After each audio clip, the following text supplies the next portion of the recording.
Hello,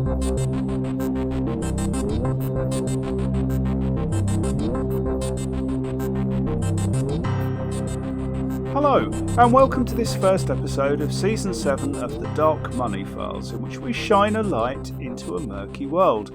I'm Ray Blake, and with me is my co-host, friend and business partner, Graham Barrow. Hello, Graham. Season 7. Whoa, hello, Ray. I know, yeah. Now, look, that's a provocative title for our first episode of 2021. Do you want to explain? Well, I will, Ray. That the shells in question are companies rather than ordnance, and it turns out they had quite a role to play in the explosion that devastated Beirut back in August of 2020. And before we begin, we should point out that there's an article on the Dark Money Files LinkedIn page to accompany the podcast, because that's going to help with some of the detail as we explain the story. Yes, absolutely, Ray. So, how did we get involved in this story, Graham? Ray, we were approached by a Lebanese filmmaker called Feras Hatoum, who was making a documentary on the massive explosion in Beirut last year, and who'd made some really interesting discoveries about the role of one particular UK company in that explosion. There's always one, isn't there, Graham? Well, in this case, Ray, it turns out there was more than one. But generally, yes, it seems to be in every story that's ever reported, there's always at least one. Okay. I know we'll explain more as we go along, but we should start by quickly summarising what happened last August. I completely agree, Ray. Do you want to kick that off? Yep, I'll do that. So, following a fire in a warehouse in the port of Beirut, believed to have been caused by sparks from a welder, a fire took hold, which eventually spread to a warehouse containing ammonium nitrate. Which is a beast of a thing at the very best of times. And this wasn't the best of times, Graham. It was 2,700 metric tons of unstable ammonium nitrate that was leaking from the bags it was stored in, had been kept in pretty poor conditions for around 6 years, and was literally a bomb waiting to go off. And go off it did. In the most catastrophic manner. It was estimated that the blast was equivalent to about 1/10 of a nuclear explosion, and according to one expert, was almost certainly the biggest blast ever witnessed other than those caused by atomic bombs. See, even that is hard to get your head around. The pictures of the devastation it caused are truly shocking. More than 200 people died and more than 7,500 were injured. And I'm not trying to be flippant here, Ray, when I say that those figures are actually quite remarkably low in light of the damage that explosion caused. Damage valued at more than $15 billion, Graham. Yeah, and on top of that, it's estimated that the blast left more than 300,000 people homeless. And the great port of Beirut unable for some time to accept fairly important deliveries. Oh, absolutely. You know, this is one more story drowned out by the pandemic that in any other year would have run and run. And, Ray, it is a good reason to come back to it now, although I'm going to be honest, the UK will not necessarily emerge very well from the story we're about to tell. Nor many others, I fear, but the story needs telling. Absolutely it does. And before we do, one final anecdote about the explosion. According to reporting, the blast was felt as far away as Turkey, Syria, Israel, Palestine and parts of Europe, and it was heard in Cyprus more than 150 miles away. It's extraordinary. Well, that's the blast. What about the shells? Well, after the investigation got underway, it was discovered that the ammonium nitrate was offloaded from a ship called the MV Rosus, which had docked in Beirut some years previously, allegedly on its way from Batumi in Georgia, and that's the one in Eastern Europe, not the one in America, to Beirut in Mozambique. And as I understand it, the boat was Moldovan flagged, but owned by a Panamanian company. Although the captain regarded the ultimate owner as a Russian. That's disputed, however. It's already, Ray, sounding like a typical Dark Money Files investigation. In one sentence or two, we've already covered 6 different countries. Yeah. Well, either way, after the boat docked in Beirut, it was considered unseaworthy and wasn't allowed to leave. The cargo of ammonium nitrate was brought ashore in 2014 and stored in a warehouse in the port. And apparently the boat sank in the harbour in 2018. But the story hasn't. And here we need to introduce our first UK entity, don't we?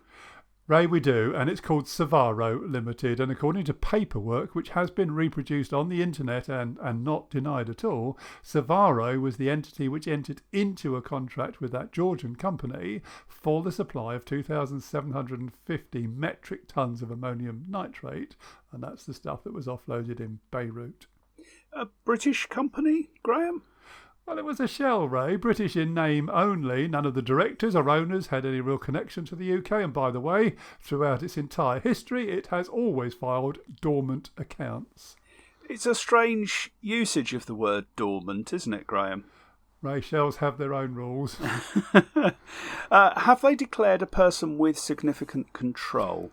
They have, and it's a lady called Marina Psilou, who has cropped up before in our investigations. Although we should say before we go any further that we're making no allegations of any kind in this podcast, merely reporting what we found in free-to-access open source registries and other sites of interest.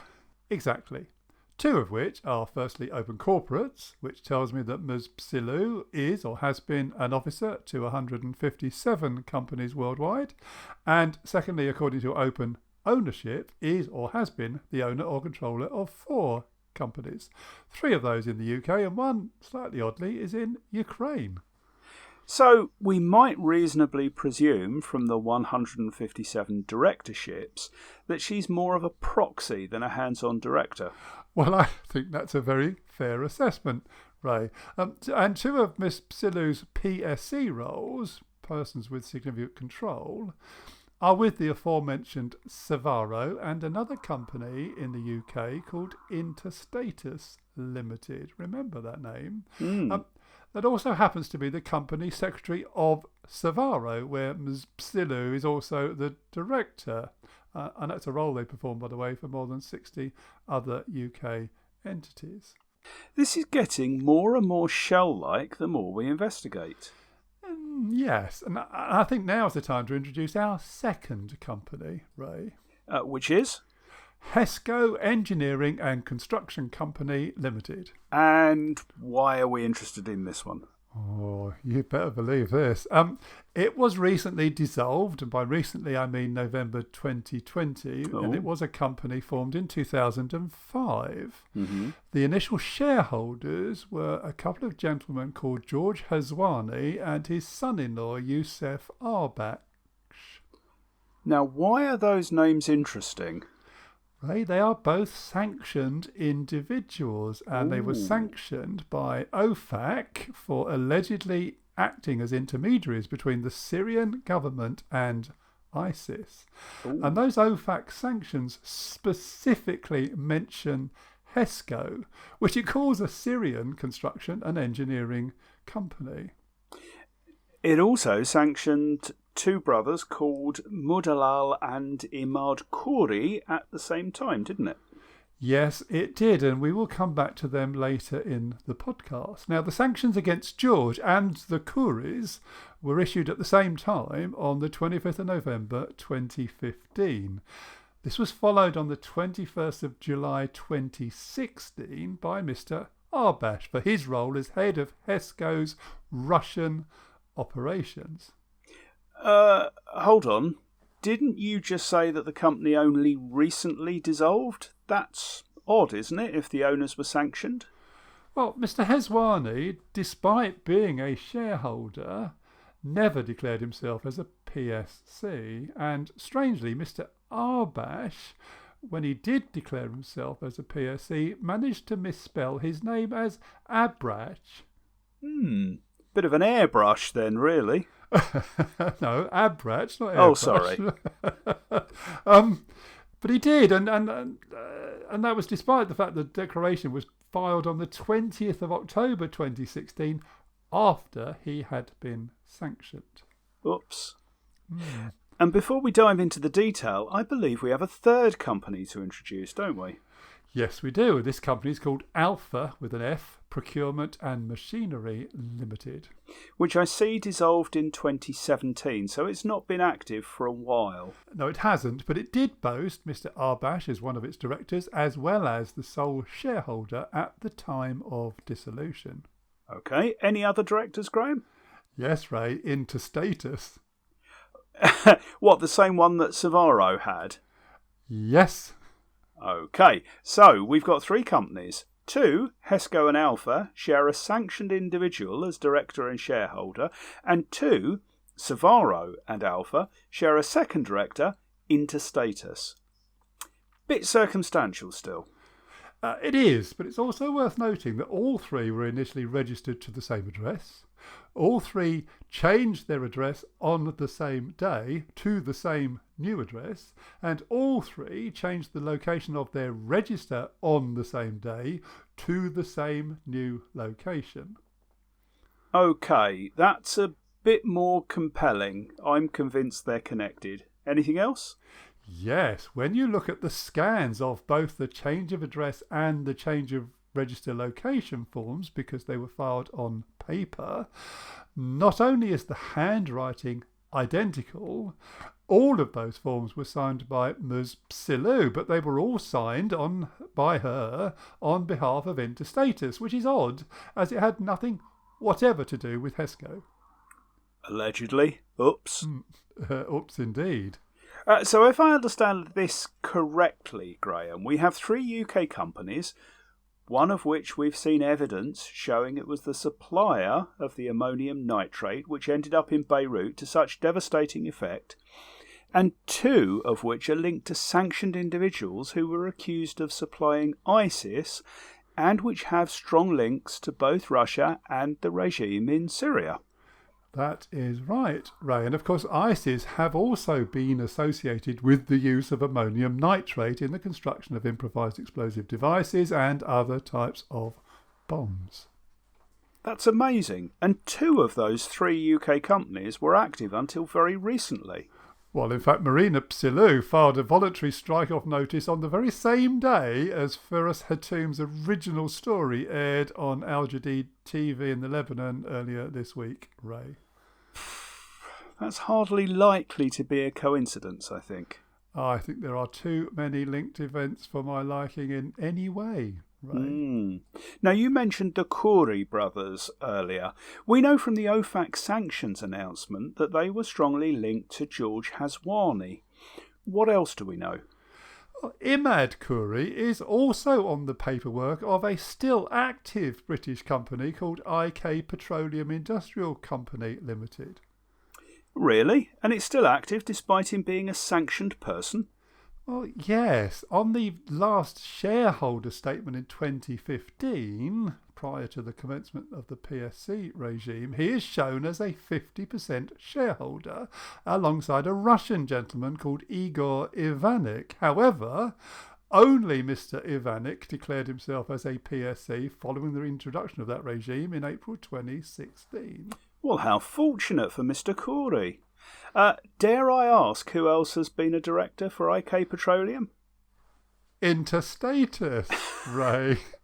Although they did resign in 2016. Really? Anything else? Mr. Ivanik started a new company in 2019 called Industrial Equipment Engineering Limited, appointing the same secretary, they're called Omega agents, that also now act for IK Petroleum in place of Interstatus Limited. Okay.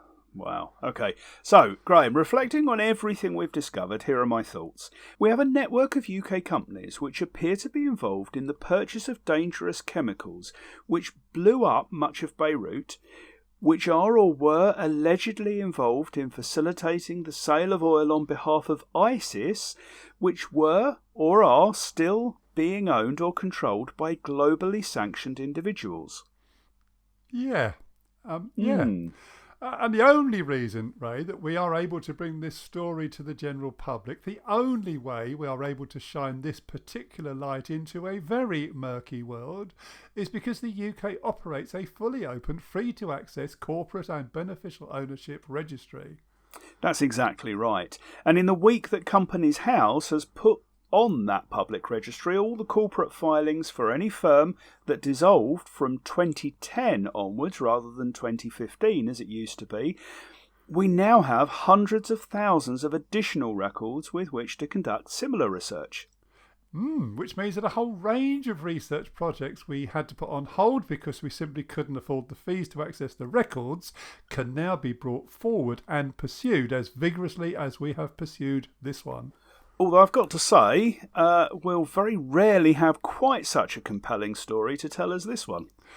No, indeed. And we also need to give full credit to that Lebanese journalist Firas Hatoum, who alerted us to the story in the first place, and to which I strongly believe we've now been able to add considerably more meat to the bones.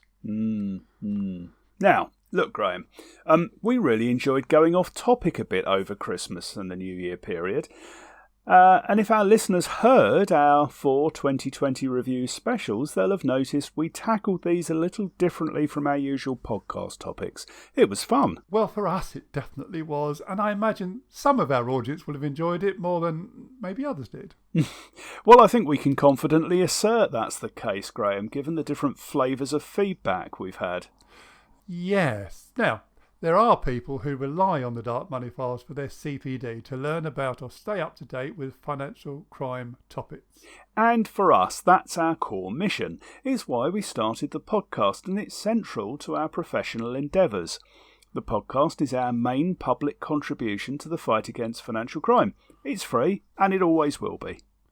It is. But from the earliest days, we've been aware that there are listeners who are happy to listen to us rabbit on about all sorts of things. Well, they do say there's a market for everything, don't they? Well, they do, and apparently there is. And any market we can supplement our income from is one I'm very happy to visit. Well, yes, it's been a funny old year. That's a truism as well as a cliche, but like many, we've found that we can't rely on the ways we've traditionally supported ourselves and our families and need to get a bit more creative. So killing multiple avian creatures with one single missile, or maybe a shell, we've developed a Patreon offering. Yes. Now, if you're new to Patreon, it's a popular way for artists and other podcasters to monetize their efforts, offering patrons some additional content in return.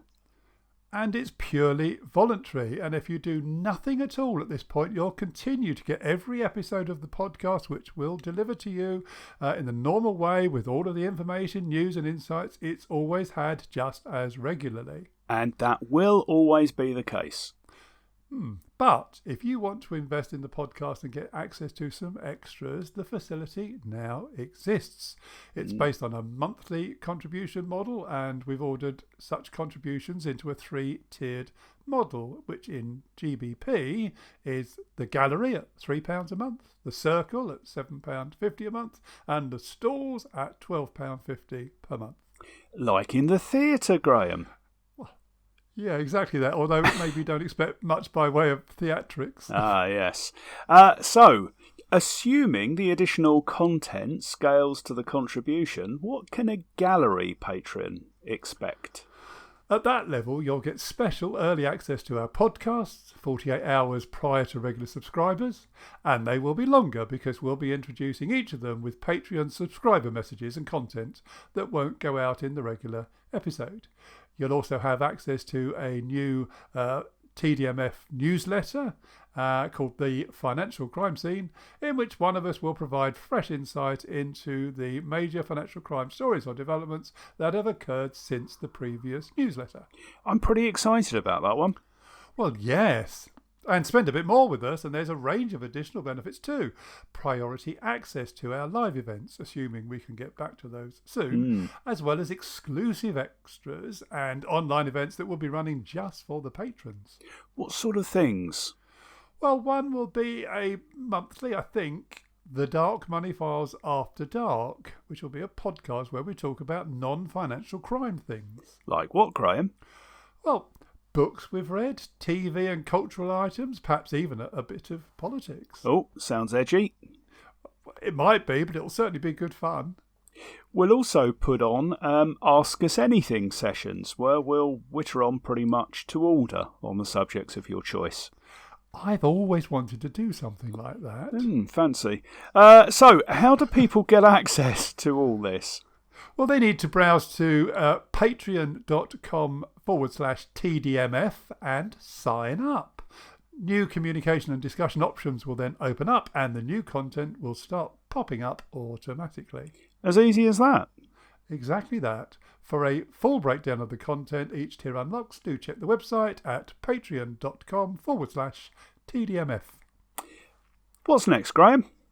Well, while all this has been going on, Ray, the US has taken its first rather tentative steps along the road to requiring full beneficial ownership disclosure through the recently enacted Corporate Transparency Act, which is part of the what's known as the NDAA, the National Defence Authorizations Act. So maybe we should talk about that. They've been busy, those Americans, recently, haven't they? Well, I'm looking forward to it.